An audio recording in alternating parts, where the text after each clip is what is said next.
Hello dear students. आज की class में हम एक poem a tiger in the zoo के इम्पॉर्टेंट वर्ड मीनिंग्स, समरी और एक्सप्लेनेशन 3 चीज़ें सीखेंगे। तो सबसे पहले poem a tiger in the zoo के वर्ड मीनिंग्स को जान लेते हैं। फर्स्ट वर्ड है स्टोक्स।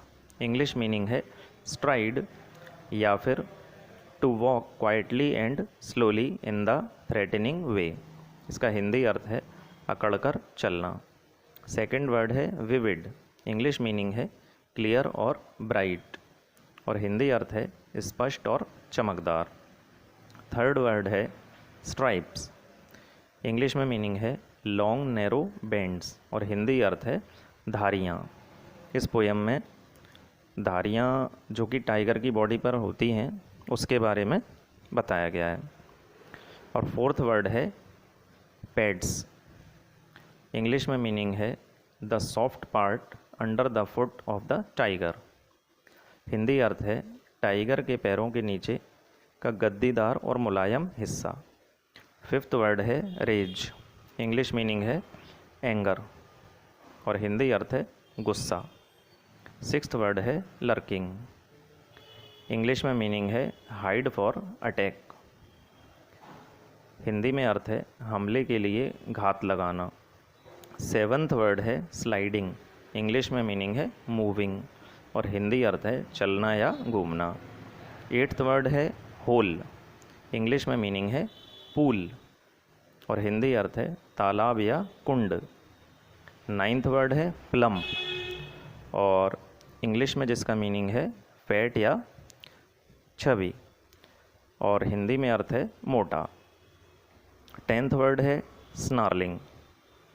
इंग्लिश में मीनिंग है to make an angry and warning sound और हिंदी अर्थ है गुर्राना। 11th वर्ड है बेरिंग। इंग्लिश में मीनिंग है शोइंग जिसका हिंदी में अर्थ है दिखाना। और 12th वर्ड है फैंग्स। इंग्लिश में मीनिंग है long sharp teeth of animals. Hindi में जिसका अर्थ है जानवरों के लंबे और नुकीले दांत। 13th वर्ड है क्लॉज जिसका इंग्लिश में मीनिंग है curved pointed sharp nails of animals और हिंदी में अर्थ है जानवरों के पंजे। 14th वर्ड है कंक्रीट सेल। इंग्लिश में मीनिंग है a very small unpleasant cage. Hindi में अर्थ है बहुत छोटा और ख़राब पिंजरा। 15th वर्ड है पेट्रोलिंग। इंग्लिश मीनिंग है regular checking of any place for its safety जिसका हिंदी अर्थ है गश्त लगाना। 16th वर्ड है ब्रिलियंट। इंग्लिश में मीनिंग है वेरी ब्राइट और इसका हिंदी में अर्थ है चमकीला। आइए अब हम poem a tiger in the zoo को स्टेंजा वाइज एक्सप्लेन करते हैं। बट पोयम के एक्सप्लेनेशन से पहले हम इस पोयम के पोइट के बारे में भी कुछ जान लेते हैं। इस पोयम को लिखा है लेज़ली नॉरिस ने। इनका पूरा नाम था जॉर्ज लेज़ली नॉरिस। ये वेल्श यूके से बिलोंग करते थे। इन्होंने पोयम्स के अलावा कुछ शॉर्ट स्टोरीज़ भी लिखी हैं। इन्होंने अपनी लाइफ में टीचिंग करियर को चुना। इन्होंने स्कूल और यूनिवर्सिटीज़ में टीचिंग की। इन्होंने ब्रिटेन और यूनाइटेड स्टेट्स में टीचिंग की थी। इन्हें इनके लिटरेरी वर्क के लिए कई अवार्ड्स भी मिले थे और इनके रचनाओं में poem a tiger in the zoo एक बेहतरीन पोयम है। तो आइए अब इसे एक्सप्लेन कर लेते हैं। फर्स्ट स्टेंजा है he stalks in his vivid stripes the few steps of his cage on pads of velvet quiet in his quiet rage. इन लाइंस में पोइट कहते हैं कि टाइगर यानी बाघ चिड़ियाघर के एक पिंजरे में अकड़कर चलता है। उसके शरीर पर चमकीली धारियां हैं। वह अपने पिंजरे में कुछ ही कदम चल पाता है, क्योंकि पिंजरा बहुत छोटा है। वह बिल्कुल शांति से चलता है, क्योंकि उसके पैरों का निचला भाग वेलवेट यानी मखमल के समान सॉफ्ट है, जिसके कारण कोई आवाज़ नहीं होती। साथ ही वह गुस्से में भी है, परंतु गुस्सा शांत है, क्योंकि वह कैद में होने के कारण मजबूर है। सेकंड स्टेंजा को पढ़ते हैं।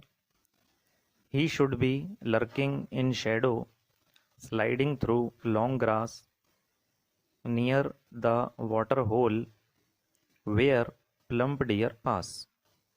इन लाइंस में पोइट कहते हैं कि टाइगर को तो जंगल में हमले के लिए घात लगाना चाहिए, उसे लंबी घास के पीछे खुद को छिपाकर चलना चाहिए, उसे होल यानी तालाब या पानी के किसी गड्ढे के पास होना चाहिए जहाँ से मोटे मोटे हिरन गुजरते हैं, ताकि टाइगर उनका शिकार कर सके।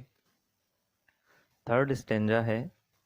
He should be snarling around houses at the jungle's edge, baring his white fangs, his claws terrorizing the village।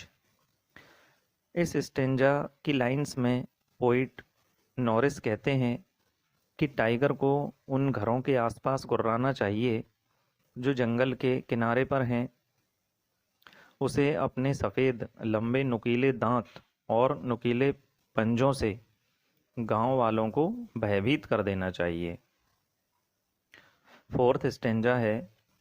But he is locked in a concrete cell, his strength behind bars, stalking the length of his cage, ignoring visitors. इस stanza में poet बता रहे हैं कि tiger एक concrete cell, जो कि एक बेहद छोटा और बेकार सा पिंजरा है, उसमें बंद है। उसकी ताकत पिंजरे की लोहे की छड़ों के पीछे दब गई है। वह पिंजरे की सारी लंबाई में अकड़कर बड़े रौब से चल रहा है, और चिड़ियाघर में जो लोग उसे देखने आ रहे हैं उन पर वह बिल्कुल भी ध्यान नहीं दे रहा है और उन्हें इग्नोर कर रहा है। फिफ्थ और लास्ट स्टेंजा है। He hears the last voice at night, the patrolling cars, and stairs with his brilliant eyes at the brilliant stars. In lines में पोइट कहते हैं कि रात में टाइगर को अंतिम आवाज़ सुनाई देती है, जो कि पेट्रोलिंग कार्स की है। पेट्रोलिंग कार जू की सुरक्षा के लिए लगाई गई गाड़ी होती हैं, जो रात में सुरक्षा की जांच करते हुए सायरन की आवाज़ के साथ चलती है। इसके बाद टाइगर अपनी चमचमाती आँखों से चमकीले स्टार्स यानी तारों को देखता है, इस उम्मीद में कि वह नई सुबह के साथ ही इस चिड़ियाघर से आज़ाद हो जाएगा और अपनी नेचुरल हैबिटेट यानी जंगल में पहुंच जाएगा। तो इस प्रकार इस poem a tiger in the zoo की एक्सप्लेनेशन यहाँ कंप्लीट होती है। आगे हम इसकी समरी को समझेंगे। आइए अब इस पोयम की समरी को भी समझ लेते हैं। Poem a tiger in the zoo में पोइट लेज़ली नॉरिस ने एक टाइगर के जीवन की स्थिति का वर्णन किया है। पोयम में एक तरह का कंपैरिजन यानी तुलना की गई है कि एक टाइगर का जीवन चिड़ियाघर में और उसके नेचुरल हैबिटेट यानी खुले जंगल में कैसा होता है। चिड़ियाघर में एनिमल्स बड़ी ही दयनीय या बुरी अवस्था में होते हैं, क्योंकि ज़ू में उन्हें जो दिया जाता है वही खाना पड़ता है। ज़ू में उनकी ताकत भी खत्म हो जाती है, क्योंकि वे पिंजरे में बंद होते हैं और एक छोटी सी जगह में उन्हें मजबूरी का जीवन जीना पड़ता है। लेकिन वहीं अगर वे जंगल में रहते हैं तो एक आज़ाद जीवन का आनंद लेते हैं, अपनी मर्ज़ी से शिकार करते हैं और लंबी दूरी तक घूम सकते हैं। जंगल में वे अपने रौब और अकड़ से चलते हैं, क्योंकि वहाँ वे स्वतंत्र हैं। परंतु ज़ू यानी चिड़ियाघर में चाहे टाइगर हो या फिर कोई और जानवर, वे सभी तकलीफ़ का जीवन जीते हैं। पोयम में पोइट ने टाइगर की कुछ एक्टिविटीज़ के एग्जाम्पल दिए हैं, जैसे कि टाइगर पिंजरे में बिल्कुल अकेला व असहाय महसूस करता है। वह दिन भर विजिटर्स यानी दर्शकों के कारण परेशान रहता है, लेकिन उन्हें इग्नोर करता रहता है।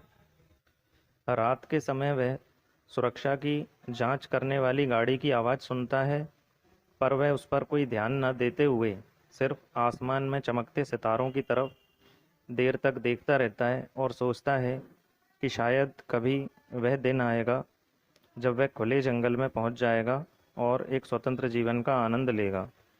असल में पोयम के माध्यम से पोइट लेस्ली नॉरिस हम सभी को यह मैसेज देना चाहते हैं कि जानवरों को कैद करके नहीं रखा जाना चाहिए, बल्कि उन्हें खुले जंगल में ही रहने देना चाहिए, ताकि वे भी खुशी से अपना जीवन जी सकें। तो इस प्रकार इसकी समरी भी यहाँ कंप्लीट होती है। आई होप आप अच्छे से समझ पाए होंगे। Best of luck for your bright future.